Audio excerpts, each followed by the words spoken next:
ഇസ്രയേലും ഹമാസും തമ്മിലുള്ള യുദ്ധം 2 വർഷങ്ങൾക്ക് ശേഷം ഇക്കഴിഞ്ഞ ഒക്ടോബറിലാണ് അമേരിക്കൻ പ്രസിഡന്റ് ഡൊണാൾഡ് ട്രംപ് മുന്നോട്ട് വെച്ച 20 പോയിന്റ് അടങ്ങുന്ന ഒരു വെടിനിർത്തൽ കരാർ ഇരുപക്ഷവും അംഗീകരിക്കുകയും അങ്ങനെ യുദ്ധവിരാമം എന്നോണം ഒരു വെടിനിർത്തൽ കരാറിലേക്ക് ഇരുപക്ഷവും എത്തുകയും ചെയ്തിരുന്നത്.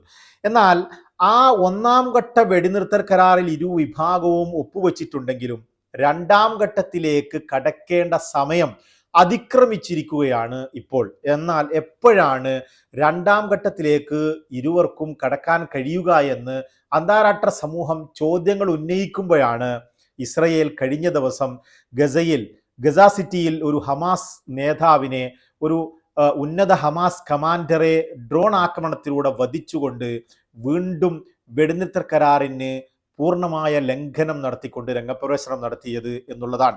ഇതിനുശേഷം ഹമാസ് നേതാവ് ഖലീലുൽ ഹയ്യ ഒരു വീഡിയോയിലൂടെ രംഗപ്രവേശനം നടത്തുകയും ഇസ്രയേൽ വെടിനിർത്തൽ കരാറിനെ അപകടത്തിലാക്കുകയും വെടിനിർത്തൽ കരാറിനെ തീരെ അംഗീകരിക്കുകയും ചെയ്യുന്നില്ല എന്ന വാദങ്ങളുമായി രംഗപ്രവേശനം നടത്തുകയായിരുന്നു എന്നുള്ളതാണ്. ഖലീലുൽ ഹയ്യ കൃത്യമായി പറയുന്നത്, ഈ ആദ്യഘട്ടം ഇസ്രയേലും ഹമാസും തമ്മിൽ നിലവിൽ വന്ന വെടിനിർത്തൽ കരാർ എന്ന് പറയുന്നത് പരസ്പരം യുദ്ധങ്ങൾ നിർത്തുക എന്നുള്ളതാണ്.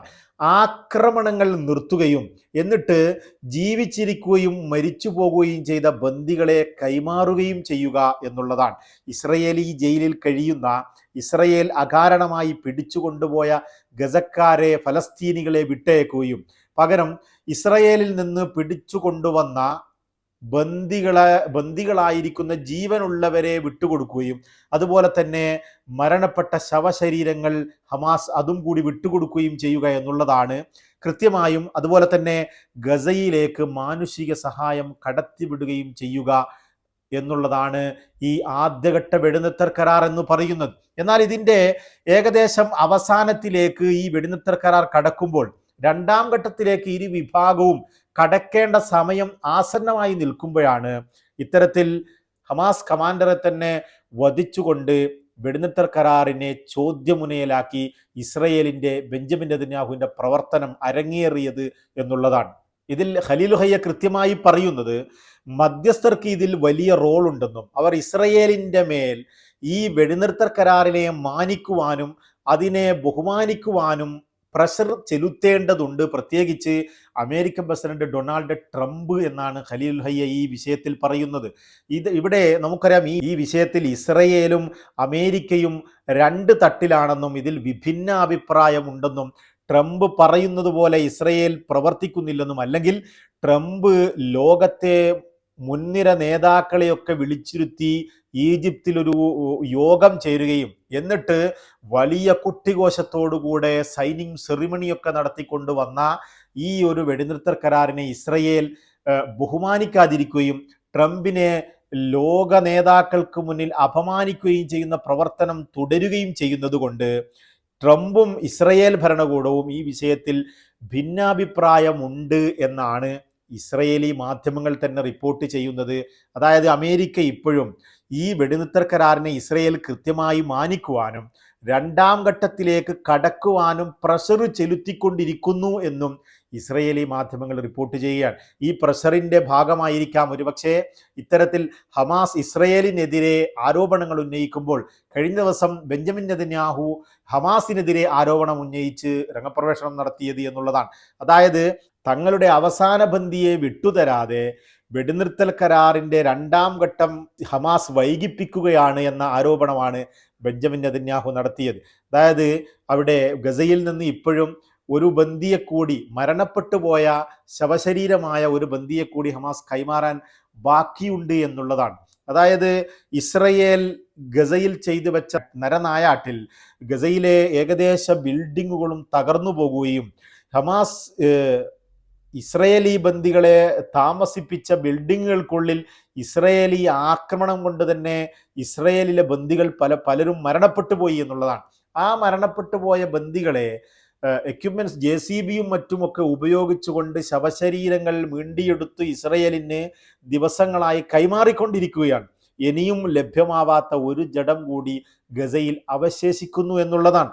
ആ ഒരു ശവശരീരം കൂടി കൈമാറിയാൽ മാത്രമേ രണ്ടാം ഘട്ടത്തിലേക്ക് കടക്കൂ എന്ന് ഇസ്രയേൽ വാശി പിടിക്കുകയും അതുപോലെ വെടിനിർത്തലിനെ പൂർണ്ണമായും മാനിക്കുകയും ഗസയിലേക്ക് ആക്രമണം നടത്താതെ അത് നിർത്തിവെക്കുകയും ചെയ്താൽ മാത്രമേ രണ്ടാം ഘട്ടം സാധ്യമാവുകയുള്ളൂ എന്ന് ഹമാസും ഇപ്പോൾ വാശി പിടിക്കുകയാണ്. ഇരു വിഭാഗവും തമ്മിൽ പരസ്പരം ആരോപണങ്ങൾ ഉന്നയിച്ചുകൊണ്ട് രണ്ടാം ഘട്ടത്തിലേക്ക് കടക്കുന്നതിൽ നിന്ന് വൈകിപ്പിക്കുന്നു എന്നാണ് ഇരുവിഭാഗവും ആരോപണങ്ങൾ ഉന്നയിച്ച് ഇപ്പോൾ മുന്നോട്ട് പോകുന്നത്.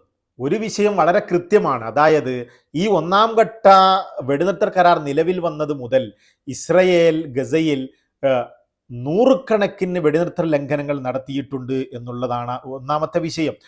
വിവിധ ആക്രമണങ്ങൾ ഗസ സിറ്റിയിലും മറ്റുമൊക്കെ നടത്തുകയും ഗസയിലെ സാധാരണക്കാരെയും ഹമാസ് കമാൻഡറെ അടക്കം ഹമാസിന്റെ മുതിർന്ന ഉദ്യോഗസ്ഥരെയും മറ്റുമൊക്കെ വധിക്കുവാൻ ഈ ഇസ്രയേൽ ഈ വെടിനിർത്തൽ കാലയളവിൽ ഉപയോഗപ്പെടുത്തി എന്നുള്ളതാണ്. ഹമാസിന്റെ ആളുകൾ പലപ്പോഴും അവരുടെ തന്നെ വെടിനിർത്തൽ കരാറിന്റെ ഭാഗമായി അവരുടെ തന്നെ ബന്ദികളെ കണ്ടെത്തുകയും ഇസ്രയേലിനെ കൈമാറുവാനും വേണ്ടി ഗസയിലേക്ക് രംഗപ്രവേശനം നടത്തുമ്പോൾ, പരസ്യമായി രംഗപ്രവേശനം നടത്തുമ്പോൾ തന്നെ അവരെയൊക്കെയും വധിക്കുന്ന ഒരു സാഹചര്യത്തിലേക്ക് ഇസ്രയേൽ പലപ്പോഴും ആ ഒരു അവസരത്തെ ഉപയോഗപ്പെടുത്തി എന്നുള്ളതാണ്. അത്തരത്തിൽ പലരെയും വധിച്ചതിന് ശേഷം തങ്ങളെ ബന്ദികളെ തിരിച്ചെത്തിച്ചില്ല എന്ന ആരോപണം ഉന്നയിക്കുന്നതിൽ എന്തർത്ഥമാണുള്ളത്? ഇക്കഴിഞ്ഞ ഞായറാഴ്ച പോലും ഒരു ഹമാസ് കമാൻഡറെ ഗസ സിറ്റിയിൽ വെച്ച് വധിച്ചു കളഞ്ഞു എന്നുള്ളതാണ് ഏറ്റവും അവസാനത്തെ റിപ്പോർട്ട് എന്ന് പറയുന്നത്. അങ്ങനെ അമേരിക്കൻ പ്രഷർ മൂലം തങ്ങൾ ഒന്നാം ഘട്ടത്തിൻ്റെ അവസാനത്തിലൂടെയാണ് കടന്നു പോകുന്നതെന്ന് ബെഞ്ചമിൻ നെതന്യാഹു പറയുമ്പോഴും രണ്ടാം ഘട്ടത്തിലേക്ക് കടക്കാൻ തങ്ങൾക്ക് അവസാന ബന്ദിയുടെ ജഡം ആവശ്യമാണെന്ന് വാശി പിടിക്കുകയാണ്. ഇരുവിഭാഗത്തിൻ്റെയും വാശി രണ്ടാം ഘട്ടം എപ്പോൾ സംഭവിക്കുമെന്ന അന്താരാഷ്ട്ര തലത്തിൽ ചോദ്യമുനയായി ഉയരുകയും ചെയ്യുന്നു. ഏതായാലും ഇസ്രയേലിൻ്റെ ആവശ്യമെന്ന് പറയുന്നത് ഹമാസിനെ പൂർണ്ണമായും ഗസയുടെ അധികാരത്തിൽ നിന്ന് താഴെ ഇറക്കുകയും ഹമാസിനെ പൂർണ്ണമായും നിരായുധീകരിക്കുകയും ചെയ്യുക എന്നുള്ളതാണ്. ഹമാസിൻ്റെ ആവശ്യം ഇവിടെ കൃത്യമാണ്. ഈ ഇസ്രയേൽ യുദ്ധം അവസാനിപ്പിക്കുകയും ഗസയിൽ നിന്ന് പൂർണ്ണമായും പിൻവാങ്ങുകയും ചെയ്യുക എന്നുള്ളതാണ്.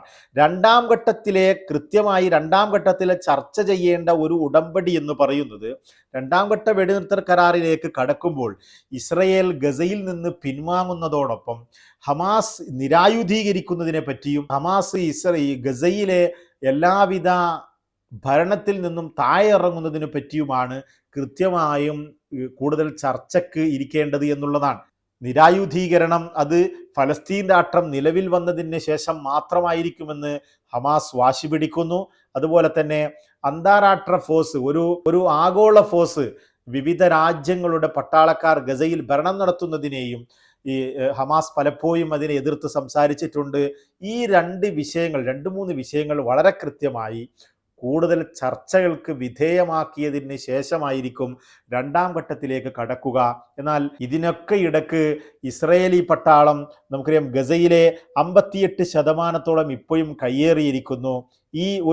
ഇപ്പോൾ ഗസയിൽ നിന്ന് അല്പം പിൻവാങ്ങിയുള്ള ഒരു സ്ഥലത്ത് ഇസ്രയേലി പട്ടാളം ഇരിക്കുമ്പോൾ അവിടെ ഇതാണ് പുതിയ ബോർഡർ എന്നും യെല്ലോ ലൈൻ ഒരു പുതിയ ഗസയുടെ ബോർഡറായി തുടരുമെന്നും ബാക്കിയുള്ള സ്ഥലം ഇസ്രയേലിൻ്റെ കൂടെ കൂട്ടിച്ചേർക്കുമെന്നും ഈ അടുത്ത് IDF-ന്റെ മുതിർന്ന മേധാവി തന്നെ പറയുകയുണ്ടായി.